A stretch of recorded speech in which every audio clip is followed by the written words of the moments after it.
Hi guys, I just wanted to show you a little trick that I've learned when pressing a quilt that I've spray basted. And I've been doing this for several years now, and I find that it gives me the best outcome in terms of not getting wrinkles on the back of a spray basted quilt when you quilt it. So I just want to show you, as I do this one length of this quilt, how I actually get the wrinkles out of the backing fabric as I iron it.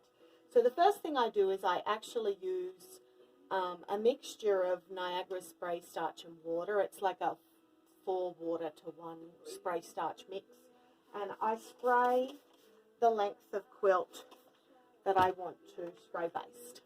So now's when I'm picking up my iron. I start in the middle of the quilt, and the first thing you want to do, particularly if there's a crease in the fabric at that point, is get that out.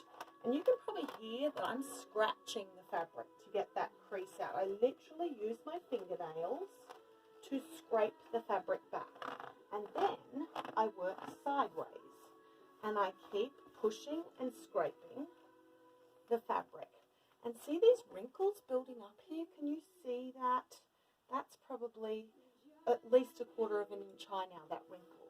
And so I just keep pushing it outwards and pressing, and when it gets towards the edge, it gets that little bit more stubborn. That's when I get back into that scratching the fabric back. I just find I get better grip on the fabric and get more traction with it. It will move better if I almost sort of scratch it backwards towards the edge. So you want to scratch those wrinkles and press them all the way to the edge on that side. Then you come over this side from the middle, start again, start moving those wrinkles out towards the edge of the fabric. And so sometimes it's just a pushing motion if you can see the wrinkles are moving. Other times you get back into that scratch if it's a little hard to get those wrinkles out. So once you've done that, strip. This one's being a little stubborn because I'm right at the edge of the ironing board. Just move it on a bit. Okay, once you've done that strip, pull the quilt down a bit and work away from the strip you just did. Again, starting in the middle. So you're working out in the middle, then out towards that corner. And yes, you're overlapping some of the stuff you've already pressed. It just means you're doing a more thorough job. So you just keep pushing or scratching the fabric to get those wrinkles away from the center of the quilt. Sometimes when I get to the corner, I just peel it back, lay it flat, and press it down, because you can peel spray based back in the pressing process a little bit, because the iron will melt the spray based and it will stick again really well. So I started in the middle and I worked my way out. Now I pull it back over the ironing board, figuring out where I've done it to. So I started, this is my line where it's not done, and so I pull that onto the ironing board. And yes, I'm going to overlap a little bit here.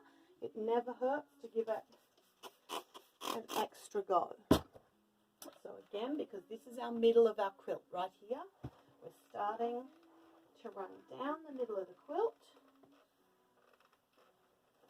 and then pulling those wrinkles out towards the edge as you press. I pretty much have flawless quilt backs these days since I started this pressing action. I very, very rarely have a wrinkle anymore. So it really does work. You've just got to start in the middle and push those wrinkles out. Keep pushing, keep scratching until those wrinkles are pushed right off the edge of your batting.